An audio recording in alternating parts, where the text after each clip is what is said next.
Hey everyone, welcome back. It's time for the latest GoSkills Challenge solution. How did you do? Well, we're about to find out. Our Excel expert Claudia Buckley has her solution to share. Give it a look and see if yours matches up. It's time for me to reveal my solution to our challenge. First, it's important to remember that the best solution to any problem in Excel is one that's accurate and that you're comfortable with. So if you didn't use my method, that's okay, but it should give us the results we want as efficiently as possible. So first, let's calculate the length of service, that's the tenure, here in column D. This one is kind of sneaky because, believe it or not, the function I chose is hidden from the Excel function library. It doesn't show up at all. You just have to know it's there. It's the date diff function. Now, this is one function you will need to handle with care. The main reason is that certain combinations can lead to incorrect results, but you'll stay safe if you only want to find the number of years, the number of months, or the number of days between two dates, even though there's now a function for that last one. So we're trying to find the number of years in between two dates. If you're trying to do other fancy stuff with this function, you might run into problems. So anyway, here's what I did with the date diff function. We type the name of the function, open parenthesis, and since it's hidden, there are no tooltips, so you need to know the syntax. First, we need the start date. That should be the earlier date. So that's going to be the date they were hired. And then we need the end date. That's going to be our cutoff date. Let's make this an absolute reference so that it's easier to copy this formula. So we can hit F4 on Windows machines. And the final argument is going to be the unit of time that we want the result to be in. And that can be years, months, or days. That needs to go in double quotes.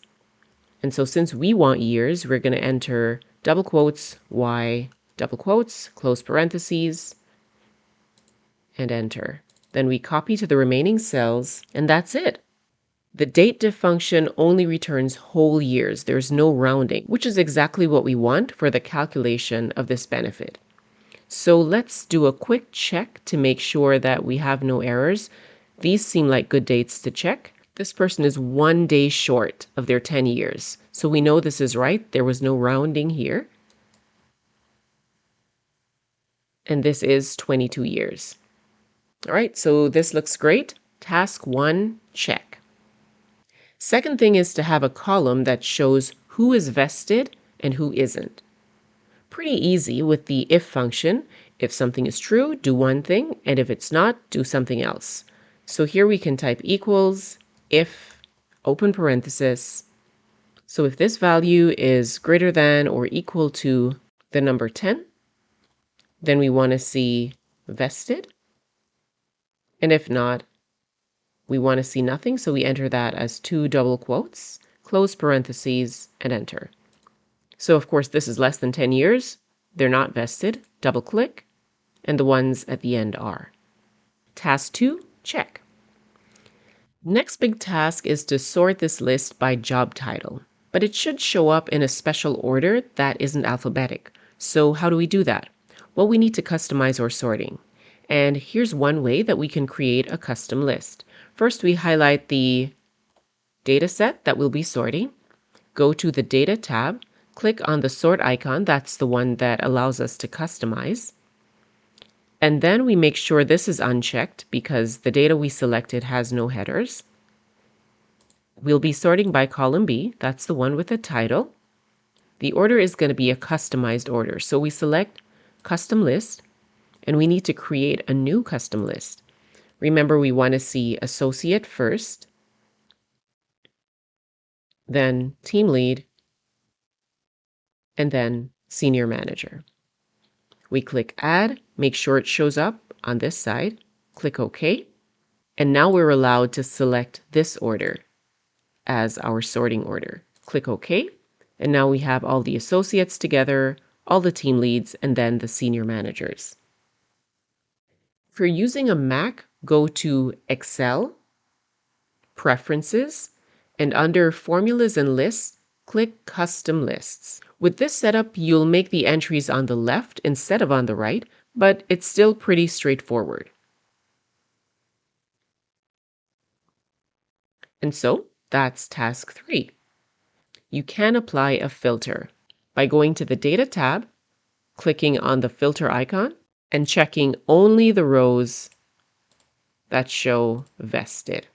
Or maybe you converted this to a table. The shortcut is Control-T or Command-T on Mac. So now it's a table, and you can filter from right inside the table because it automatically shows up with these filter icons. And the advantage of this method is that you can get rid of the filter button here if it's getting in the way. The blue row numbers still show up on the side to let us know that a filter was applied. It's always a good practice if you created a table to name the table so it doesn't get confusing. And that was our challenge. Which of these steps did you do differently? By the way, thanks for letting us know you're enjoying these challenges. Check out our other tutorials and our course library to learn more fun stuff in Excel. See you next time. So there it is. Did you get the same results? Did you use the same approach? Or did you try something different? We'd like to know. Share your take on the challenge in the comments below or join us for more discussion in our Slack channel. Link in the description. Thanks for participating and make sure to subscribe to this channel to get an alert when the next challenge is released. We'll see you then.